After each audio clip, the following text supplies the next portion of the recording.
Amis Gémeaux, bonjour, bienvenue sur la chaîne, j'espère que tout le monde se porte bien. On se retrouve pour aller jeter un œil sur vos énergies pour cette fin de mois de juin. Alors comme le dernier tirage vous a bien plu, je réitère, je réutilise à nouveau mes 3 tarots. Le premier pour la carte conseil, le deuxième pour le tirage général et le troisième pour les énergies sentimentales. On va laisser ça de côté pour le moment. Et puis écoutez, on va y aller avec le conseil pour vous pour cette fin de mois de juin. C'est parti.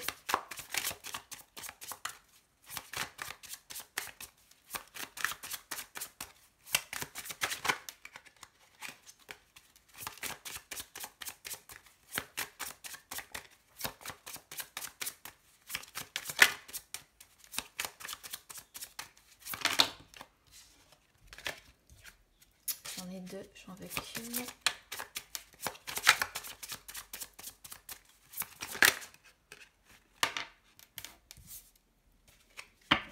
Alors, on a l'étoile, je vais remettre ça derrière, l'étoile qui est une arcane majeure.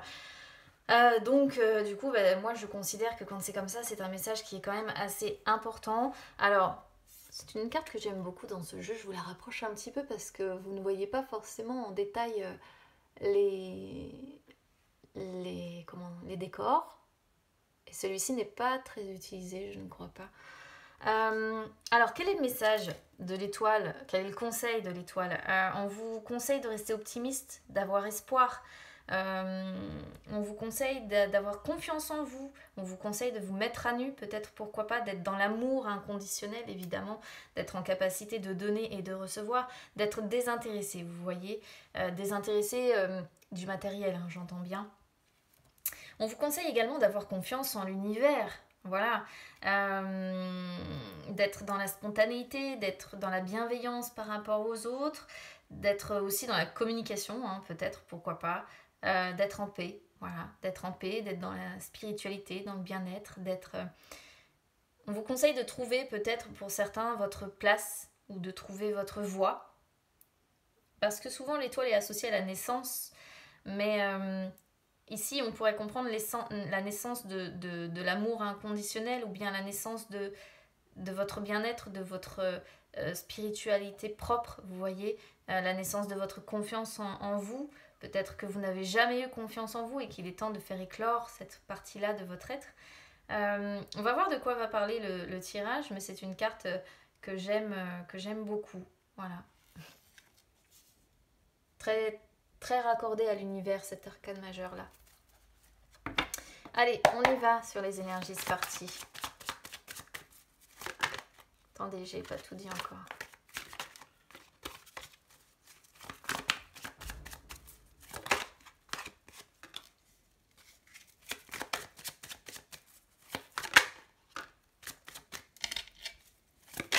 Waouh, et ça sort vite pour vous, punaise. J'aimerais bien que ça fasse ça à tous les tirages parce que certains je bats pendant je ne sais combien de temps, il n'y a rien qui vient.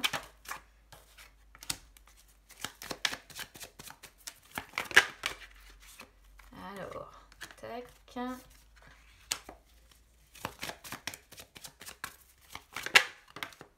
Eh ben, ça aurait été d'une rapidité. Donc celle-ci, je vais laisser de côté pour le moment. Je vais me concentrer sur déjà le tirage en croix simple. Il va falloir que je vois si vous voyez à peu près bien les cartes, ce qui m'a l'air d'être bon. Alors, on n'a qu'une seule arcane majeure qui est la mort. Bon, on a quand même l'étoile hein, qui est sortie dès le départ. Mais après, voilà, sur le tirage en croix, ici, on a vraiment que la mort qui sort, bon, qui n'est pas rien, hein, ceci dit, comme message.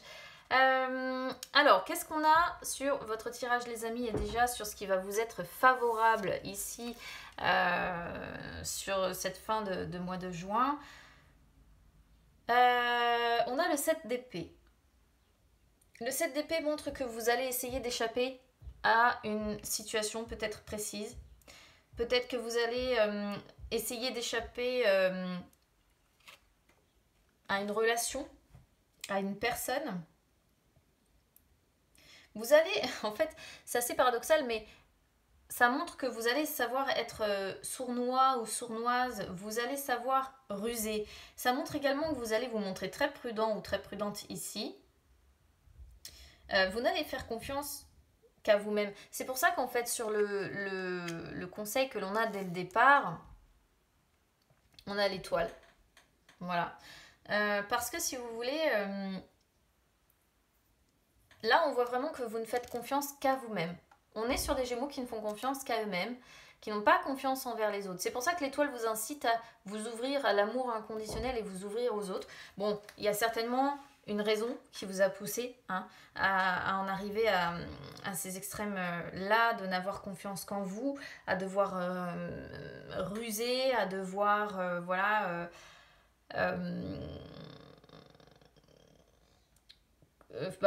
limite celle-ci en fait elle est associée au fait de faire avaler des couleuvres quoi.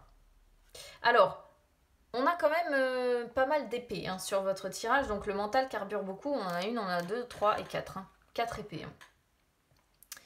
Ce qui est défavorable ici, on a le 2 d'épée. Vous vous sentez bloqué, indécis ou indécise. Vous vous sentez tiraillé entre deux possibilités. Peut-être que vous vous retrouvez pris entre deux fronts aussi et vous payez un petit peu les pots cassés de cette situation-là. C'est peut-être cette situation-là dont vous essayez d'échapper aussi. D'ailleurs, il y a un truc en rapport avec la famille. Je préfère vous le dire parce qu'on a ce 10 de denier ici qui représente la famille qui est là. Donc pour moi, on est plus sur du... Même s'il n'y a pas beaucoup de couples puisqu'il n'y en a qu'une, mais j'ai l'impression qu'on est sur quelque chose d'un petit peu sentimental ou autre, ou comment je pourrais vous dire, auparavant c'était sentimental et ça a généré cette situation là, voilà. Aujourd'hui vous avez un compromis à trouver, mais pour le moment vous ne trouvez pas de compromis, c'est un petit peu ce qui est défavorable du coup. On voit une situation qui est bloquée, une décision peut-être difficile à prendre ou justement vous n'arrivez pas à prendre une décision, vous êtes dans l'indécision. Alors moi ce que je peux vous parler aussi, parce que ça me saute aux yeux, je suis désolée de vous le dire, c'est que bien souvent le 7 d'épée représente la tromperie en amour ou les mensonges, ou bien vous esquivez votre partenaire, je ne sais pas. Par exemple, ça pourrait parfaitement représenter le fait, si vous êtes pris en triangulaire, que vous avez envie de vivre la relation au grand jour si vous êtes l'amant ou l'amante de quelqu'un. Et si vous êtes la personne qui trompe, et bien évidemment, ça représente les actions cachées que vous faites derrière le dos de votre partenaire. Les mensonges, etc. Le fait de ne pas être franc, d'esquiver de votre partenaire, de lui mentir. Et à ce moment-là, le 2 d'épée représente le fait que vraiment vous hésitez entre deux personnes. Ou ça peut même être le fait voilà, de se poser la question, est-ce que je reste? Est-ce que je pars? Vous voyez, il y a la mort qui plane en fait en plein milieu. Et le 2 d'épée peut vraiment, si vous voulez, représenter la rivalité et le fait d'hésiter comme ça entre deux personnes, c'est une situation qui vous a vraiment rempli de doutes et aujourd'hui je pense qu'on est sur des Gémeaux qui sont complètement perdus et qui ne savent pas dans quelle direction aller, la famille ou l'amante. Je vais vous expliquer pourquoi la menthe, parce que on a cette reine de bâton qui sort ici. La reine de bâton, c'est la carte de l'ardeur, c'est la carte de la volupté, c'est la carte qui montre qu'on est en capacité à plaire, qu'on est en capacité à séduire, qu'on est passionné, voilà. Et du coup, ici, c'est vraiment ça qui ressort. C'est le fait que vous suscitez peut-être aussi le désir. Donc voilà. On voit bel et bien une hésitation en fait entre les deux. Alors, le conseil qu'on vous envoie avec cette reine de bâton ici, c'est de faire preuve de courage. C'est de ne rien lâcher. C'est d'essayer aussi quelque part de domestiquer vos peurs, vos pensées qui vous limitent. C'est de bien vous connaître aussi. Parce que c'est en vous analysant, en connaissant vos capacités, en connaissant vos limites, en connaissant vos peurs, en connaissant vos atouts, que peut-être vous réussirez à prendre une décision. On vous conseille, je suis désolée de vous le dire, on pourrait presque vous conseiller ici d'être plutôt fidèle, effectivement, parce qu'il pourrait y avoir l'idée qu'ici on vous conseille d'essayer de rallumer la flamme. Pourquoi je parle de rallumer la flamme? Parce qu'on a ce 6 de coupe qui renvoie en fait à la relation avec une personne, comment je pourrais vous dire ça? C'est souvent associé le 6 de coupe à l'ex, Mais ici, je pense pas que ce soit l'ex, je pense que ça représente la personne avec qui peut-être vous hésitez à couper. Mais je pense que dans l'histoire, il y a certainement peut-être soit des enfants, soit un passé qui vous a plongé en fait, qui vous plonge dans la nostalgie. C'est ce qui fait que vous n'arrivez pas à vous décider. Partir, rester avec cette personne. Donc vous lui mentez, vous agissez dans son dos, tout simplement parce qu'il y a un malaise profond probablement entre vous. Et là, le conseil, c'est vraiment d'essayer de rallumer la flamme, en fait, de susciter le désir chez cette personne pour rallumer la flamme, de ne pas abandonner aussi cette personne. Alors, je suis désolée, hein, peut-être que si vous êtes pris en triangulaire, vous préfériez entendre qu'on vous conseillait d'aller vers l'autre personne. C'est pas le sentiment que j'ai ici. Je préfère vous le dire, c'est pas le sentiment que j'ai ici. On vous incite pas dans l'immédiat. Alors c'est certainement parce qu'il y a une bonne raison, mais on ne vous incite pas dans l'immédiat à aller vers une autre personne. C'est vraiment plutôt dans un premier temps ici rallumer la flamme et essayer comme ça de, de susciter le désir en fait pour que la relation soit peut-être relancée tout simplement. Alors, on a donc, comme je disais sur la réponse, le résultat, ce 6 de coupe. Donc ce 6 de coupe qui, encore une fois, pour moi, représente des retrouvailles. D'accord ? On voit que vous êtes en train de vivre une crise et que vous avez quelque part besoin de vous sentir bien, besoin de vous sentir en sécurité. Mais ce que je comprends, moi, ici, si vous voulez, c'est que il y a quelque chose qui vous lie au passé et qui vous lie à cette personne. Donc ça peut être des enfants, comme je disais, mais ça peut être aussi tout simplement parce que vous vous êtes connus assez jeunes, ou on va dire au début de l'âge adulte, hein, pas vers les 30 ans, quoi, plus tôt, pardon. Et du coup, vous avez beaucoup de souvenirs en mémoire. Et là, j'ai le sentiment, en fait, que ce qui se dégage de votre tirage, amis Gémeaux, c'est que ce sont ces souvenirs que vous avez en mémoire de réunions de famille, parce qu'on la voit bien, hein, la famille ici, famille assez prospère en plus, je pense, toute l'innocence qu'il y avait à ce moment-là, tous ces souvenirs-là, qui font que quelque part, ce que vous aimeriez, c'est vous sentir compris, c'est renouer des liens, c'est que la personne en face de vous, certainement avec qui vous avez construit cette famille, soit plus généreuse, vous donne un petit peu plus. C'est vraiment le sentiment que j'ai ici, malgré que vous hésitez, quoi. Vous hésitez à partir ou à rester parce que je pense qu'il y a un malaise quand même profond qui demeure entre vous. Je sais pas. Alors, n'hésitez pas quand c'est comme ça. Moi, ce que je conseille, c'est d'écouter le signe de votre autre parce qu'il peut vous renseigner aussi sur l'état d'esprit de votre autre éventuellement. Ou écouter également votre ascendant ou votre signe lunaire pour avoir plus de précision. Mais ici, il y a vraiment une situation assez paradoxale en fait. Il y a une grosse hésitation, une grosse part qui vous retient et en même temps un gros besoin d'aller voir ailleurs ce qui se passe, quoi. Alors on a la mort, hein, voilà, la mort, l'arcane sans nom, qui sort donc sur le résumé.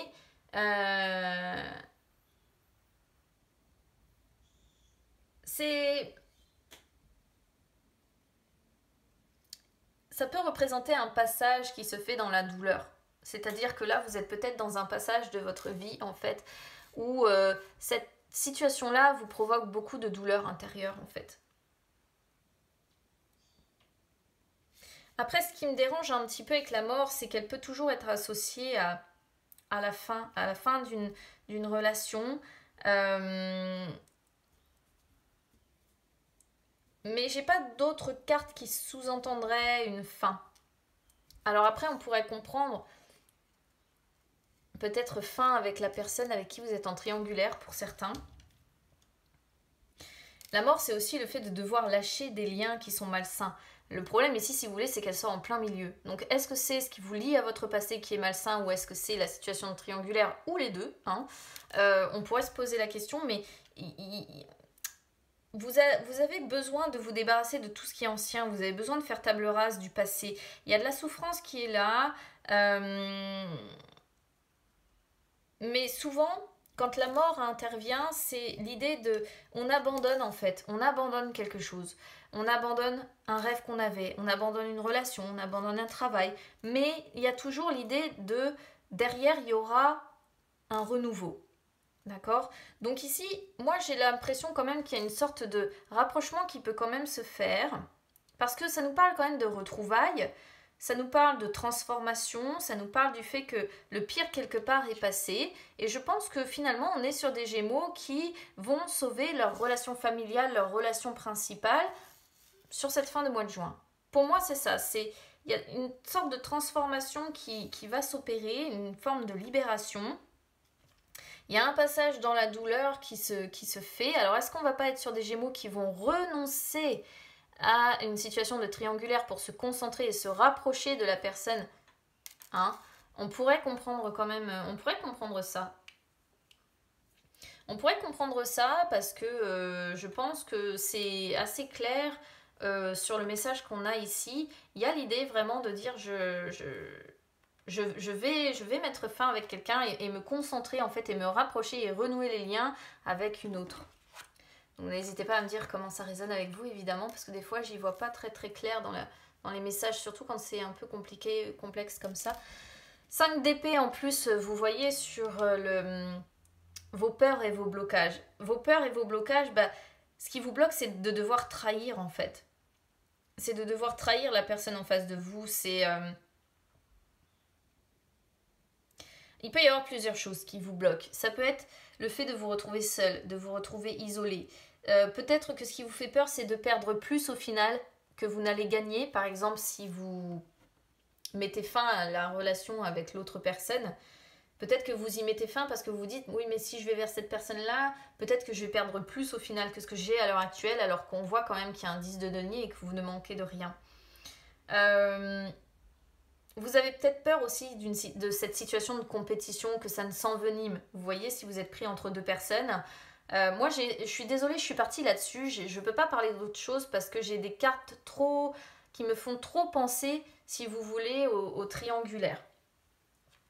C'est peut-être pour ça aussi qu'on vous incite à faire confiance à l'univers, parce que je pense qu'on est sur des Gémeaux qui sont un peu perdus, qui sont pris dans une situation de compétition ou de désaccord important.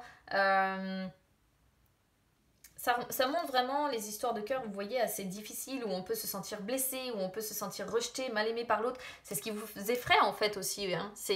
Est-ce que c'est pas ce que vous vivez dans votre relation principale, où vous avez l'impression d'être blessé, d'être rejeté, d'être mal aimé, de devoir être... peut-être que c'est ça, hein, les blocages que vous rencontrez, parce que vous êtes peut-être trop doux ou trop douce ici, que vous vous pliez peut-être un petit peu trop. Vous avez peur aussi des paroles qui peuvent être blessantes. Vous avez peur de la séparation également. Et encore une fois, ça indique ici la personne infidèle. Et je pense que c'est un petit peu ce qui vous bloque. Hein. J'ai pas l'impression que vous soyez si à l'aise que ça, quelque part, d'être pris dans ces énergies de tromperie. 4 d'épée sur vos forces. Vos forces, encore une fois, vous voyez, il y a l'idée quand même qu'il y a une douleur qui est encore très présente à l'intérieur de vous-même, surtout dans votre mental. Et vos forces, c'est d'être assez solide pour endurer cette douleur-là. Vos forces, c'est d'être capable de souffler et de prendre du temps pour vous, de vous isoler si c'est nécessaire, de faire le point, de vous vider l'esprit, mais de le faire vraiment dans la solitude. D'accord ? Ça fait partie de vos forces. Quand c'est nécessaire, vous êtes en capacité de vous isoler, de réfléchir, de faire le point pour savoir, ou pour en tout cas réfléchir sur la destination à prendre. Mais j'ai la sensation que là, dans un premier temps, ça va en passer par soit des retrouvailles avec un ex ou une ex ici, un rapprochement qui se ferait, soit vraiment c'est le fait d'essayer de renouer les liens et de transformer les choses avec un membre, avec votre conjoint, avec un membre de votre famille ici. Puisqu'on vous conseille en plus vraiment de rallumer la flamme. Donc vous voyez que c'est assez précis quand même comme message.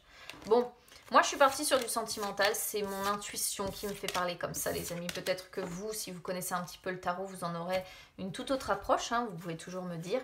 On va regarder du coup quand même sur les énergies sentimentales. C'est parti.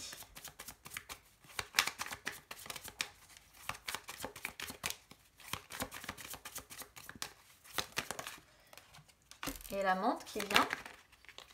Voilà, on est bien dessus, puisque la menthe, c'est vraiment la reine de denier. On a la reine de bâton, la reine de denier. La reine de bâton qui représente vraiment la passion, l'ardeur, la volupté, tout ce qui s'associe aux relations comme ça. Et là, on a vraiment la menthe représentée par la reine de denier. Ou l'amant, même si vous êtes un homme.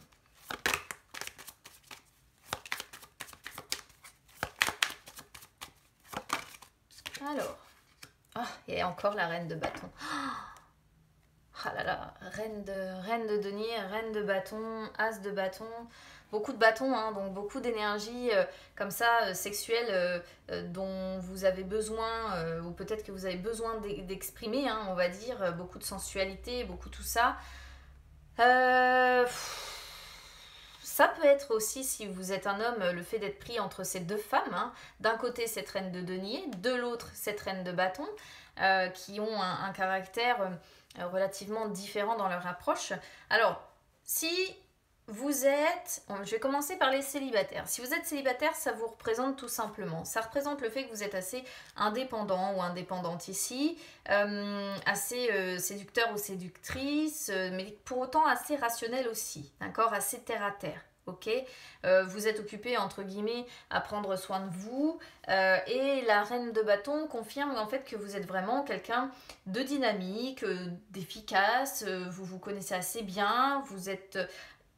On est sur deux cartes d'indépendance, d'accord? Donc ça montre vraiment, si vous êtes célibataire, que vous êtes très indépendant. Et je pense, on va dire avec l'as de bâton, occupé à vos nouveaux projets, à vos opportunités, occupé à construire un renouveau positif dans votre vie sentimentale. Vous avez besoin d'avancer, vous avez besoin d'avoir des inspirations, des projets viables, des passions qui vous animent, voilà. Ça montre ça, vraiment. Vous êtes axé, pour moi, principalement sur vous-même, là. Sur ce début de mois sur cette fin de mois de juin, pardon. Ça montre bien avec l'étoile. C'est pour ça qu'on vous envoie l'étoile comme conseil. C'est ouvrez-vous aux autres, en fait. Parce que là, on vous sent vraiment axé sur vous-même, hein, principalement axé sur vous-même. Bon, moi je considère que c'est pas toujours négatif hein, d'être axé sur soi-même, mais l'univers vous envoie le principe de ne pas oublier les autres pour autant. Voilà. Si vous êtes en couple, classique, il n'y a pas de triangulaire, admettons. Ici, ça montre vraiment, voilà, vous allez aimer plaire, vous allez donner sans compter, il y a une sexualité très épanouie. Hein, ici, je préfère vous le dire. Vous avez envie de vivre à fond ce que vous ressentez. Pas de problème pour sortir, pour rencontrer des gens, pour plaire, pour séduire, pour susciter, comme je disais tout à l'heure, le désir chez l'autre. Et encore une fois, avec l'as de bâton, c'est vraiment la vie sexuelle ardente, une sexualité très épanouie, des liens qui se consolident, on ravive le plaisir. Là, on est vraiment sur un couple qui est transporté par un tourbillon de passion, d'entente passionnelle, d'attirance physique forte et où la sexualité est très très présente. Si vous êtes en triangulaire, pour moi, ça représente vraiment le fait qu'il y a deux femmes hein, ici. Même après, si vous êtes un homme homosexuel, vous pouvez parfaitement y voir deux hommes. On a tous un anima masculin et féminin ici. D'un côté, vous avez une femme très, très séduisante, très mystérieuse, avec une sexualité très épanouie. Donc, la reine de denier représente souvent l'amante, hein, la personne donc indépendante, qui sait quand même vous aimer, qui sait donner sans compter, etc. Et de l'autre, vous avez quelqu'un qui est aussi en capacité de vous plaire, de vous séduire, qui n'a pas envie de vous abandonner, mais qui est plutôt, on va dire... la relation est plus solide, plus basée sur la confiance, la connaissance de l'autre. La reine de bâton, elle est quand même beaucoup plus aimante, beaucoup plus droite, d'accord Et là, ça représente tout simplement le fait que soit vous êtes tiraillé entre ces deux personnes si vous êtes un homme Gémeaux, soit tout simplement ce qui se passe ici, c'est que vous êtes une femme qui est prise en compétition avec cette autre femme. Et l'as de bâton représente de toute façon, encore une fois, un tourbillon de passion dans lequel vous êtes pris. avec encore une fois une sensualité, une sexualité très ardente, très épanouie, une attirance physique très forte, une entente passionnelle, mais auquel cas vous voyez on a deux femmes qui ici se tournent le dos et qui donc quelque part on peut y voir une forme d'hostilité, de rivalité, hein, d'accord. Donc bon, bah écoutez, voilà pour vous, amis Gémeaux. Moi pour moi, on est quand même bel et bien sur ici une triangulaire. Ça faisait longtemps que j'en avais pas sorti, mais bon, voilà, c'est ce qu'on a ici. Donc bah écoutez, n'hésitez pas à me dire, les amis, comment ça aura résonné avec vous. N'hésitez pas à vous abonner à la chaîne, c'est gratuit, ou à me suivre sur les réseaux sociaux, Instagram, Facebook, c'est gratuit également. Ça peut vous permettre de retrouver les lives que j'effectue de temps en temps où je réponds à vos questions, mais aussi tous les articles que j'écris, voilà, aussi bien concernant l'astrologie que les chakras, le bien-être, etc. Donc n'hésitez pas. Je compte sur vous pour me faire un petit retour ou long retour sur ce tirage. En attendant, je vous souhaite bon courage parce que je vous sens pas très à l'aise dans cette situation. Donc je vous souhaite bon courage si vous vivez cette situation, les amis. Et puis bah écoutez, je vous souhaite une bonne fin de mois de juin. On se retrouve très vite. Je vous embrasse. À bientôt.